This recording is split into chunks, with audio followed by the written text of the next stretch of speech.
Good day. My name is Billy Ferguson at the UC Davis Point of Care Center for Teaching and Research. My presentation describes a methodology of creating 24-hour diurnal profiles from surface meteorological data.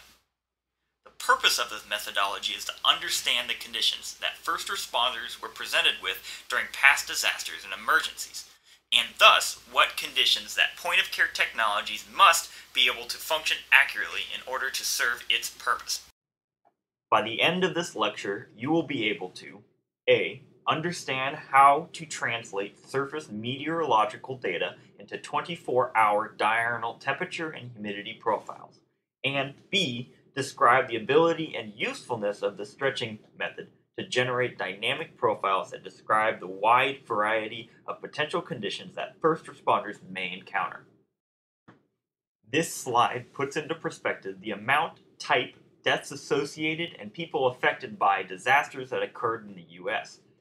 As you can see, a large portion of these stats focus on weather-dependent disaster types, where you can expect extreme environmental conditions to be present. In addition, non-weather dependent disasters may affect infrastructure, compromising existing environmental controls, such as air conditioning and refrigeration, vital to supply stability. This table shows the reported surface conditions of recent world disasters and emergencies. In several of these disasters, including Hurricane Katrina and the earthquake in Haiti, point-of-care instrument failure due to environmental conditions were reported. In Springfield, Massachusetts, glucose meters shut down due to extreme low temperatures on routine ambulance response. These events demonstrate a need for a simplified way to evaluate environments where point-of-care technologies will be used.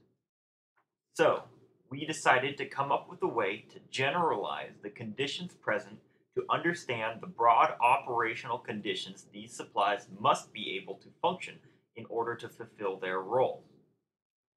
To generate the profiles, we collected hourly surface temperature and humidity data from the National Climatic Data Center. Then, median hourly temperature and humidity are stretched according to the following equation. We will go into detail on this process in the next slide. Here is an illustration of the stretching methodology. In this example, we will just use the high temperature. The same procedure is used for the low temperature and high and low humidity. First, we obtain the overall median temperature of the entire dataset. In this case, it is 31 days. Next, we obtain the median temperature at each hour, which is to say we lump all values for the 1 o'clock, 2 o'clock, 3 o'clock, etc., and obtain a median for those values.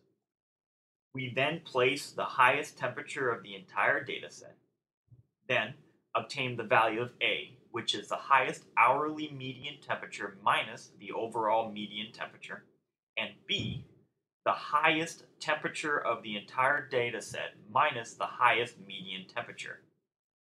A ratio is calculated of B over A and applied to each value C to obtain the value of D, which is our stretched value for each median hourly temperature. This method is repeated for the lower temperatures, except a new ratio is calculated using the lowest overall recorded temperature and the lowest hourly median temperature.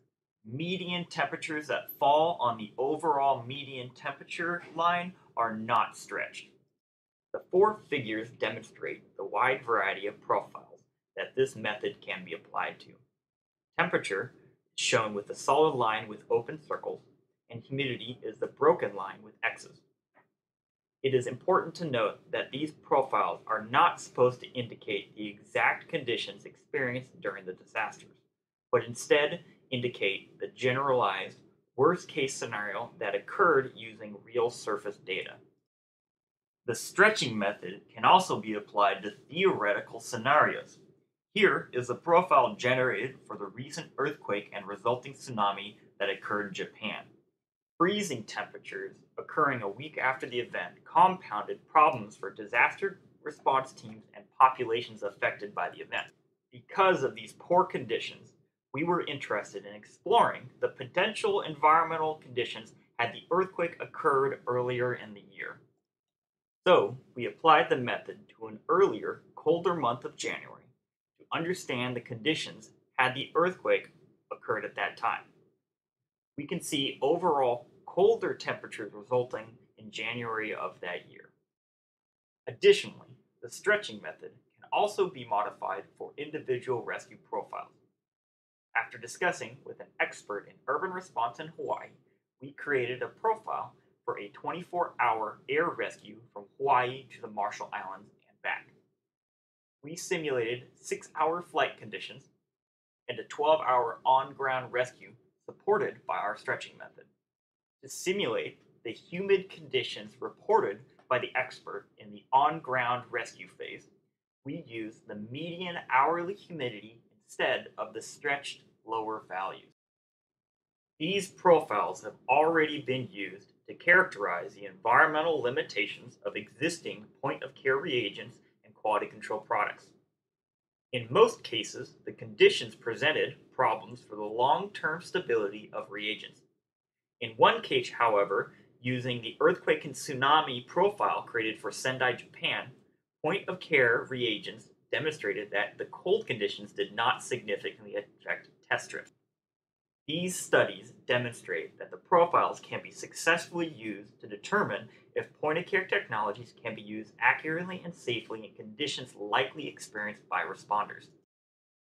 We can also use the profiles to evaluate potential solutions for limiting point-of-care exposure to extreme environmental conditions.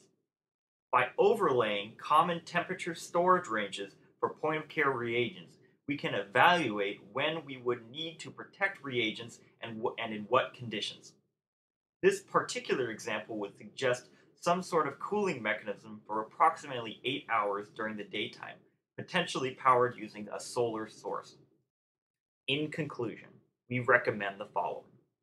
Dynamic environmental stresses could be used to draw useful insights on the performance of point-of-care systems in disasters and emergencies. Disaster standards should incorporate education on dynamic environmental challenges. Research also can be designed to develop simple products that will protect point-of-care devices and reagents from climate extremes. And finally, devices and reagents in the field should always be monitored to determine temperature and humidity exposure levels.